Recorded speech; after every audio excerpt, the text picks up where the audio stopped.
Hi, my name is Kristin and this is Kristin Kraves Books. So who am I? I started the year off starting a series and then getting caught up on it. And that was Before the Coffee Gets Cold. I loved this collection of short stories. So the first book is Before the Coffee Gets Cold. The second book is Tales from the Cafe. And the third one is Before Your Memory Fades. And I think that there is a fourth one that has not been translated into English yet, and I am eagerly awaiting that. It is a collection of interconnected short stories, and of course the nature of that, some of them are stronger than others. Some didn't hit right or had issues with, but overall it's a deeply emotional series, but there's still a hopeful and reflective element to it. And I'm sure you've heard of this series. It's everywhere. It's about these people who enter in a cafe, and at this cafe you can go back in time, but there are some rules to it. You have to remain in the seat, the specific seat, the entire time, and you can only stay there for as long as the coffee stays warm. So you have to come back before the coffee gets cold, hence the title name. And I just thought it was really great. And then that reminded me how much I love translated fiction when I read it, and I need to prioritize it. There's a ton of it on my TBR, and I do find that when I make videos about books, it helps me to stay motivated or hold myself accountable in some way, or even just putting this list together. Now I have this list, something that I can reference, and hopefully it puts a few translated works on your TBR as well. And then selfishly, I'm here to get recommendations from you or to hear your thoughts on the books that I'm going to mention. So we will start off with the four that I do own. First is one that seems to be getting more and more popular, and that is Vita Nostra by Marina and Sergei Dyachenko. And this is translated from Russian, and I have been hearing incredible things about this series. It is dark academia, and I say series, this is book one, and the second one comes out this year. So I hope to get to this and continue on the series thing, that kick that I seem to be on right now and I'm trying to embrace. I actually found this at Chapters Indigo, that is like the Canadian Barnes & Noble or Waterstones, for $5. So I thought that was a steal, and then everybody started talking about it. So that made me really excited. And all I know about this is it's following this girl who, I think she's on a family trip, and this man comes up to her and asks her to do some kind of task, and she gets manipulated and does it, and he starts giving her coins, and she keeps doing things for him and earning these coins. And then he encourages her to go to some school. What is the name of this school? The Institute of Special Technologies. And it's really unknown, and she doesn't want to really go, but again, she's being manipulated, and when she's there, she starts to realize like some really strange things are going on. All that intrigues me. I trust everybody's reviews on this one, so this is high priority before the sequel comes out.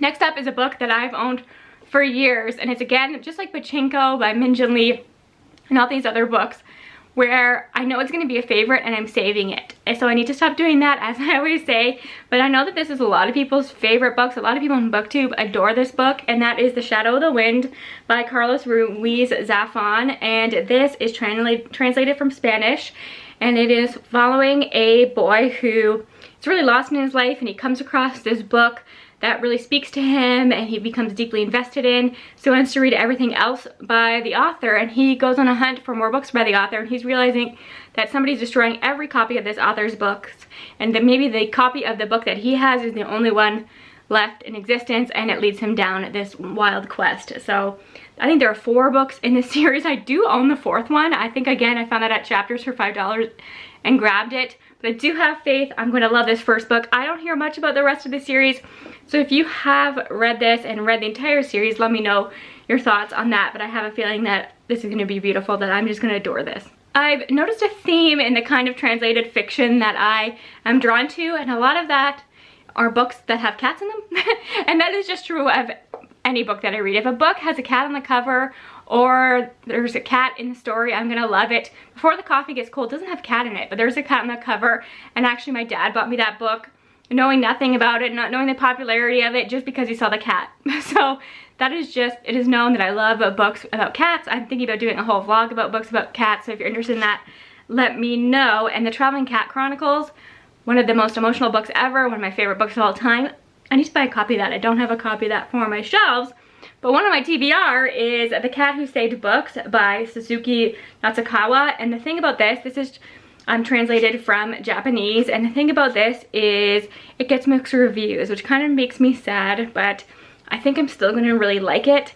It is a short book, it has cats, and it's about books. So I think that I'm gonna go into it with an open mind and fall in love with it. So it's really, I think we get the cat's perspective in this, and it's about a boy who's trying to keep his grandfather's bookstore afloat, and this cat comes to him and actually have a conversation, and they go on this adventure to save books from, I think, shelves that are where they're just collecting dust and being abandoned, and they need a second life. So I don't know, that could be a little out there, but I have faith I'm going to love this.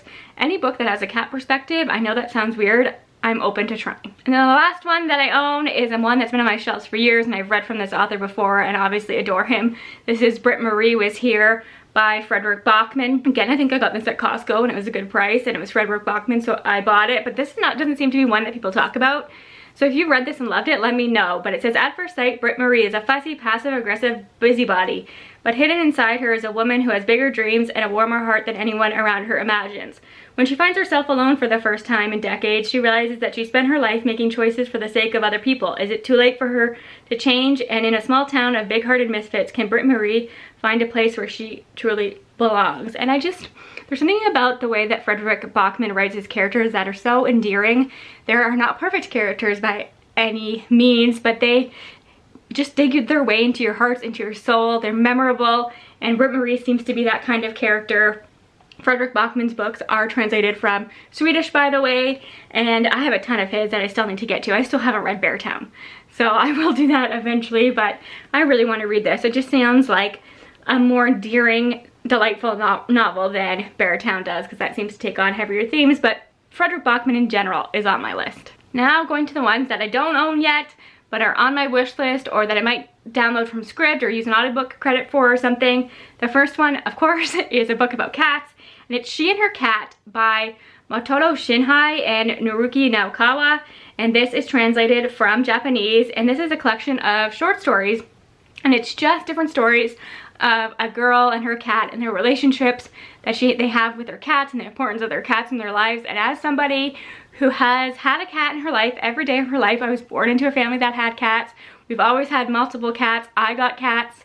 It's just, I've always had a cat in my life, except when I was in university. But to me, my family cats, they were still part of my everyday. I got pictures all the time. I'm just a cat person, and you will see lots of cat things around my house. Like, it's just, I'm about the cats. So this just really appeals to me. And I think the translator of this one is the same translator of Convenience Store Woman, and we will see that author actually turn up again in this list. But I loved Convenience Store Woman, so I'm hoping that it kind of has that dry humor in this, and I've been hearing good things. So I think it's just 4 interrelated stories about girls and their cats. So I guess that's a good segue to talk about the next book written by the same author as Convenience Store Woman, and that is Life Ceremony by Sayaka Murata, and this is translated from Japanese. And again, it's a short story collection, and I guess I am drawn to short story collections that are translated. There's just something about that works for me, and I already know that I like this author's writing. So this is 12 stories, and I think there's a broad range here, but it says it's a mix of humor and horror to portray the loners and outcasts, as well as turning the norms and traditions of society on their head to better question them, which is something she definitely did in Convenience Store Woman. And it says, in these strange and wonderful stories of family and friendship, sex and intimacy, belonging and individuality, Murata asks, above all, what it means to be human in our world, and offer answers that surprise and linger. And that is something that I love to explore in my fiction, so I just have a really good feeling about this collection. This next one is a cover I've been seeing everywhere, and it sounds really good, and this is Lonely Castle in the Mirror by Mizuki Tasamura, and this is again translated from Japanese.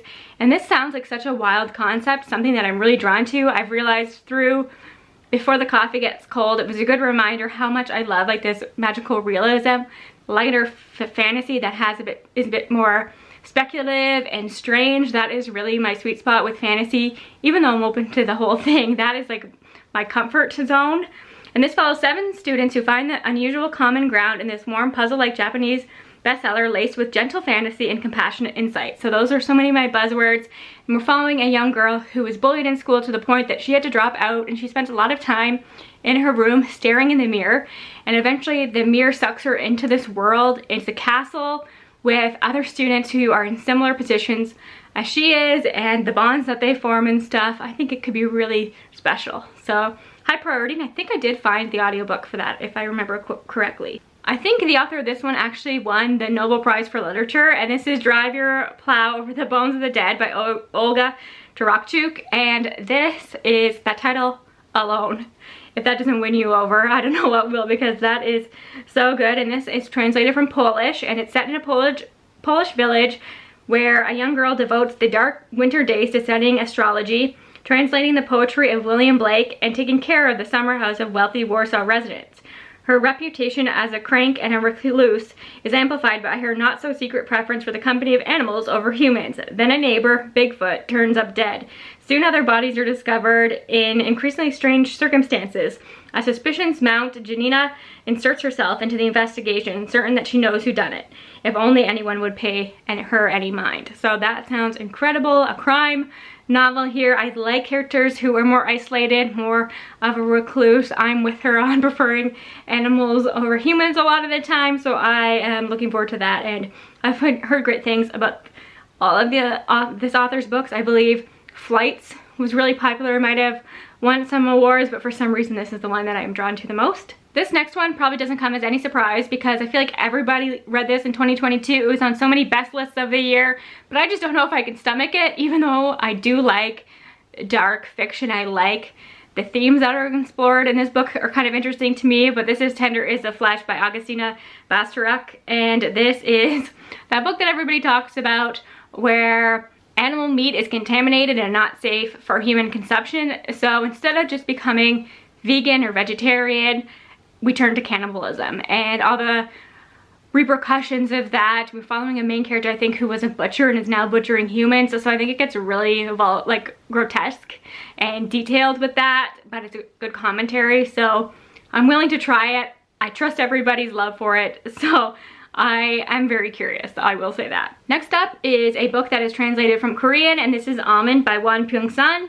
And I love the intro of this. It says, this story is, in short, about a monster meeting another monster. One of the monsters is me. And we're following a character who has a condition where he doesn't feel emotion or understand emotional cues, and his family has really embraced him. And they have leave post-its around the house to remind him when to smile and when to laugh and things like that. And he's functioning very well. But then something tragic happens on Christmas Eve that leaves him alone. He ends up going back to school where he is bullied. And then he falls into this toxic friendship with his bully. And it says tormentor and victim learn that they have more in common than they realize.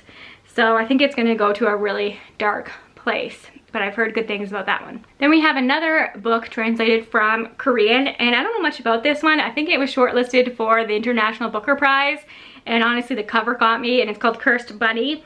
And it's a genre-defined collection of short stories, blurring the lines between magical realism, horror, and science fiction. It uses elements of the fantastic and surreal to address the real horrors and cruelties of patriarchy and capitalism in modern society. So again, so many of my buzzwords.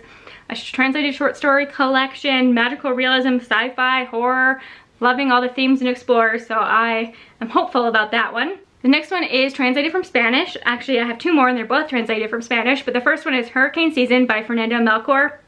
And this opens up with these group of children in the community finding the body of a dead witch. And it leads the community to spreading rumors, unveiling secrets, and we follow different characters, I think, as they reveal their side of the story, and it just gets darker and darker and darker. It says Melchor extracts some tiny shred of humanity from these characters that most would write off as utterly irredeemable, forming a lasting portrait of a damned Mexican village. So that just sounds right up my alley. And the last one is from an author who I've been wanting to read from for years. She has quite the backlist, and I don't know why this one intrigues me the most, but I think it's her newest release, and this is Violeta by Isabel Allende, and this is again translated from Spanish. And I think I know why this intrigues me, because I know that I like historical fiction where we follow the life of one person through all the decades. And I think this character lives till she's 100, so we follow her from birth in 1920 around the Spanish flu, her family surviving that, and then them falling into the Great Depression where they have to run away to a smaller village.